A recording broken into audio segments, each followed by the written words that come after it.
കൊടുക്കാം. നല്ല മണം.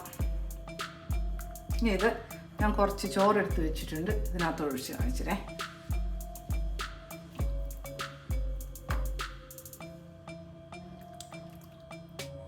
ഓക്കെ. എന്ത് ടേസ്റ്റായത് കഴിക്കാനായിട്ട്. വേറെ എന്ത് കറി വേണം ഇതിനകത്ത്. നല്ല ടേസ്റ്റ്. ഒരു മുട്ട പൊരിച്ചതുണ്ടെങ്കിലോ ഒരു പപ്പടമോ പിക്കിളോ എല്ലാം അടിപൊളി ഒരു ഗുണമായിരിക്കും. Hello, welcome to Aji kitchen. ഇന്ന് ഞാനൊരു മോര് കറി ഉണ്ടാക്കാൻ പോവാണേ. അതിന് വേണ്ടിയിട്ട് 1 കപ്പ് മോര്.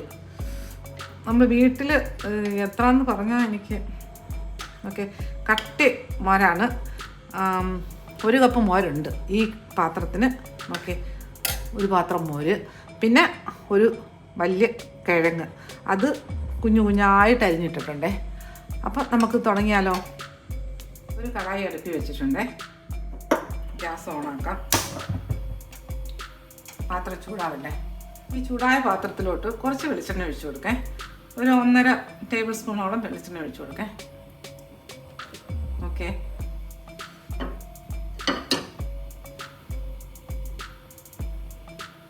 ഈ ചൂടായ എണ്ണയിലോട്ട് 1 ടീസ്പൂൺ കടുകിട്ട് കൊടുത്ത്, കടുകൊന്ന് നല്ല പൊട്ടട്ടെ. അജി കിച്ചൻ സബ്സ്ക്രൈബ് ചെയ്യാത്തവർ സബ്സ്ക്രൈബ്, ലൈക്ക് ചെയ്ത് ഫോളോ ചെയ്ത് ഷെയർ ചെയ്യാൻ മറക്കല്ലേ. പിന്നെ സബ്സ്ക്രൈബ് ചെയ്തവർക്ക് വളരെ വളരെ നന്ദിയുണ്ട്.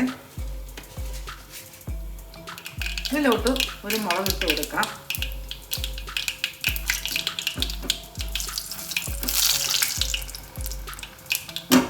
ഇനി ഇതിലോട്ട് തീ ഒന്ന് കുറയ്ക്കാം, സിമ്മിൽ വെക്കാം. ഇനി ഇതിനകത്ത് നമ്മളിപ്പോൾ അരിഞ്ഞു വെച്ചിരിക്കുന്ന ഉരുളൻകിഴങ്ങില്ലേ അതിട്ട് കൊടുക്കാം. ഇത് വലിയൊരു ഉരുളൻകിഴങ്ങാണ്, ചെറുതായിട്ട് അരിയണം. ഇത് നല്ലതുപോലെ ഒന്ന് വഴറ്റിയെടുക്കാം.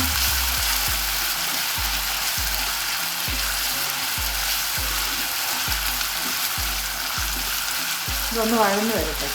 ഈ കിഴങ്ങ് ഫ്രൈ ആയി വരുന്ന നേരം കൊണ്ട് നമുക്ക് ഇതിനകത്ത് 4 പച്ചമുളക്, 1 കഷ്ണം ഇഞ്ചി, ഒരു കുഞ്ഞ് വെളുത്തുള്ളിയാണ്, അതൊരു 7-10 ഉണ്ട്. കുഞ്ഞ് വെളുത്തുള്ളി, വലിയ വെളുത്തുള്ളിയാണെങ്കിൽ 3 കഷ്ണം മതി. ഇത് ഒരു 8-10 ഉണ്ട്. ഇതെല്ലാം കൂടെ ഒന്ന് നമ്മൾ ഇട്ടുതല്ലിയിട്ടൊന്ന് ചതച്ചെടുക്കാം. ഇത് കിടന്ന് വഴലട്ടെ. നമ്മുടെ ഈ വഴന്ന് വന്ന കിഴങ്ങിലോട്ട് കുറച്ച് ഉപ്പിട്ട് കൊടുക്കാം. കുറച്ചല്ലേ ഈ കറിക്ക് ആവശ്യമുള്ള ഉപ്പിട്ട് കൊടുക്കാം.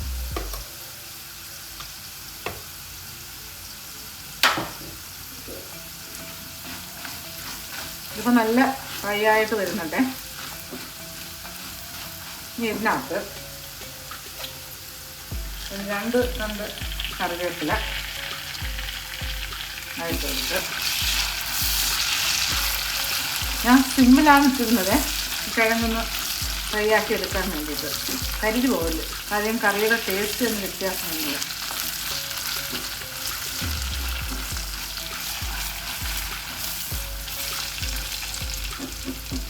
ഇനി ഇതിനകത്ത് ഒരു 5-6 കുഞ്ഞുള്ളിയില്ലേ, സാമ്പാർ ഉള്ളി, അത് അരിഞ്ഞത് അതിട്ട് കൊടുക്കേ. നല്ല കനം കുറച്ച് അരിഞ്ഞതാണേ, അതുകൊണ്ടാണ് ഇപ്പോൾ ഇട്ട് കൊടുക്കുന്നത്.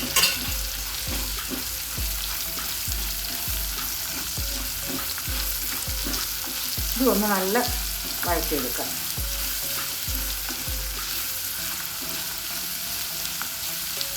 നമ്മളിപ്പോൾ ഈ വഴന്നു വന്ന കൂട്ടിലോട്ട് ഒരു 1/2 ടീസ്പൂണോളം മഞ്ഞൾപ്പൊടി ഇട്ട് കൊടുത്തേ.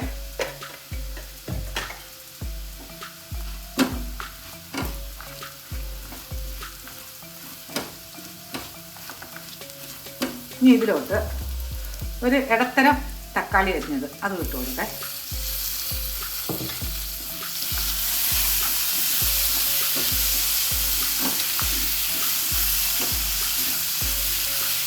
ഇതെല്ലാം നല്ലതുപോലെ ഒന്ന് മിക്സ് ചെയ്തിട്ട്,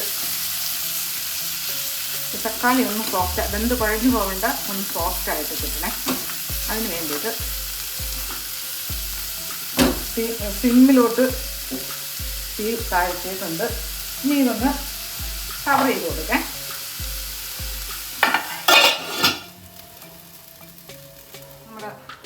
തക്കാളി ഞാൻ 1 മിനിറ്റ് ഇട്ടിട്ടുള്ളൂ കേട്ടോ. അത് കാര്യം തക്കാളി ഞാൻ കുഴഞ്ഞു പോകരുത്. ഇനി ഇതിനകത്ത് നമ്മളിപ്പോൾ ഈ ചതച്ചെടുത്തുകൊണ്ട് വന്ന ജിഞ്ചർ ഇഞ്ചിയും വെളുത്തുള്ളിയും പച്ചമുളകും ഇല്ലേ, അതിട്ട് കൊടുക്കുക.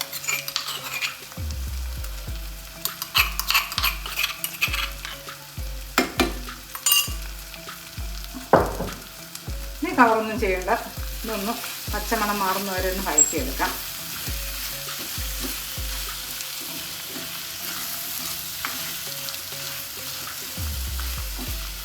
ഞാൻ കിടക്കട്ടെ, സിഗ്നി തന്നെ കിടക്കട്ടെ. നമുക്ക് ഈ തൈര് അടിച്ചെടുക്കാം. ക്യാമറ താഴോട്ട് വെക്കാം. ഇഞ്ചിയുടെയും വെളുത്തുള്ളിയുടെയും പച്ചമുളകിൻ്റെയൊക്കെ പച്ച മണം മാറാൻ വേണ്ടി കട്ടേക്കാണ്. അത് മാറുന്ന സമയം കൊണ്ട് നമുക്ക് ഈ തൈര് മിക്സിയുടെ ജാറിലോട്ട് ഒഴിച്ചു കൊടുക്കാം.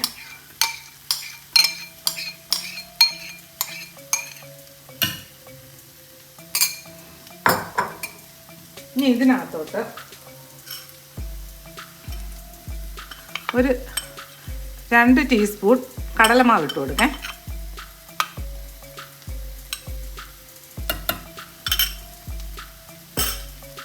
ഇത് നല്ലതുപോലെ ഒന്ന് അടിച്ചെടുത്തോട്ട് വരാം. നമ്മുടെ തൈരും കടലമാവും കൂടെ നല്ലപോലെ ഒന്ന് കറക്കിയെടുത്ത്, അല്ലെങ്കിൽ കടലമാവിനും കട്ട കെട്ടിക്കിടക്കും, തൈരിൻ്റെയും കട്ട, ഇതെല്ലാം നല്ലതുപോലെ മിക്സ് ചെയ്യാൻ വേണ്ടിയിട്ടാണ് ഒന്ന് കറക്കിയത്.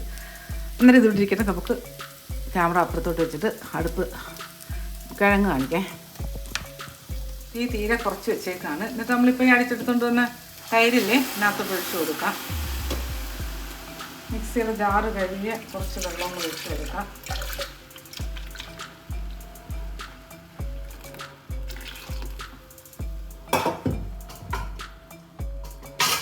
തീ സിമ്മിൽ തന്നെ കിടന്നാൽ മതിയേ. ഇത് നല്ല ഒന്ന് തിളച്ച് കിട്ടട്ടെ. ഒന്ന് മിക്സ് ചെയ്യാം.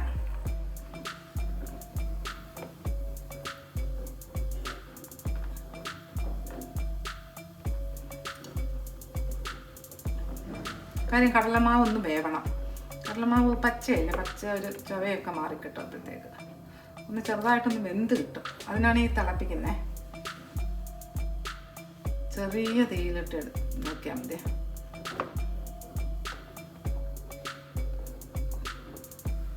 വെള്ളം വേണമെങ്കിൽ കുറച്ചും കൂടെ ഒഴിച്ചു കൊടുക്കാം. ഇപ്പം ഇതൊന്ന് തിളക്കട്ടെ. നമ്മുടെ മോര് കറിക്ക് തിളയൊക്കെ വന്നു. ഇനി ഇതിനകത്തോട്ട്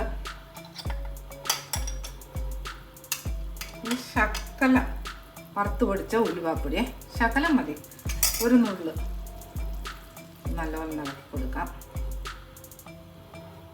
ഇനി ഇതിനകത്ത് ആവശ്യമുള്ളവർക്ക് മാത്രം ഇട്ട് കൊടുത്താൽ മതി. കുറച്ച് മല്ലിയില, കുറച്ച് നല്ല ടേസ്റ്റ് അതിന് മല്ലിയില ഇട്ട് കഴിക്കാനായിട്ട്. മല്ലിയില എല്ലാത്തിലും നല്ലതല്ലേ, മുട്ട പൊരിക്കാൻ നേരത്ത് മല്ലിയില ഇട്ടുമൊക്കെ അടിപൊളി ടേസ്റ്റാണ്. അപ്പോൾ ഇത് ഇഷ്ടമുണ്ടെങ്കിൽ മാത്രം മല്ലിയില ഇട്ട് കൊടുക്കുക, അല്ലെങ്കിൽ വേണ്ടേ. ഇനി ഇത് മതിയേ.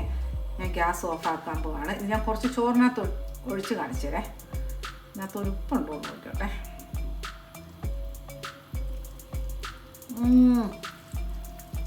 നല്ല ടേസ്റ്റായി. എൻ്റെ അമ്മ എന്ത് ടേസ്റ്റ്. ശക്കലം ഉപ്പിട്ടിട്ട് കൊടുക്കേ. ഇപ്പം ശക്കലം കുറവുണ്ട്. മതി മതി. നല്ല തിളച്ചുണ്ട ഇളക്കി കൊടുക്കണം. ഇനി ഞാൻ ഗ്യാസ് ഓഫാണ്. ഞാൻ കുറച്ച് ചോറിനകത്ത് ഒഴിച്ച് കാണിച്ചു തരാം. ഓക്കെ, നല്ല ടേസ്റ്റി ആയിട്ടുള്ളൊരു മോര് കറിയാണ്. നല്ല ടേസ്റ്റാണ് കഴിക്കാനായിട്ടിത്. അടിപൊളി ടേസ്റ്റാണ്. പിള്ളേർക്ക് ഒക്കെ ഇഷ്ടപ്പെടും. എല്ലാവർക്കും ഒരുപോലെ ഇഷ്ടപ്പെടും. സിമ്പിളായിട്ടുള്ളൊരു മോര് കറിയല്ലേ. അപ്പോൾ ഇതുപോലെ ഉണ്ടാക്കിയിട്ട് ഇതിൻ്റെ ഫീഡ്ബാക്ക് പറയണം. ഞാനിതിൻ്റെ കുറച്ച് ചോറിനകത്ത് എടുത്ത് ഒഴിച്ച് കാണിച്ചേ. നമുക്ക് മോര് കറി ഒന്ന് ഇളക്കി കൊടുക്കാം. നല്ല മണം. ഇനി ഇത് ഞാൻ കുറച്ച് ചോറെടുത്ത് വെച്ചിട്ടുണ്ട്. ഇതിനകത്ത് ഒഴിച്ച് കാണിച്ചേ.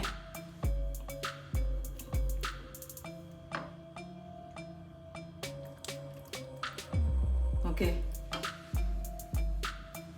എന്ത് ടേസ്റ്റായത് കഴിക്കാനായിട്ട്. വേറെ എന്ത് കറി വേണം ഇതിനകത്ത്. നല്ല ടേസ്റ്റ്. ഒരു മുട്ട പൊരിച്ചതുണ്ടെങ്കിലോ ഒരു പപ്പടമോ പിക്കിളോ എല്ലാം അടിപൊളി ഒരു ഗുണമായിരിക്കും.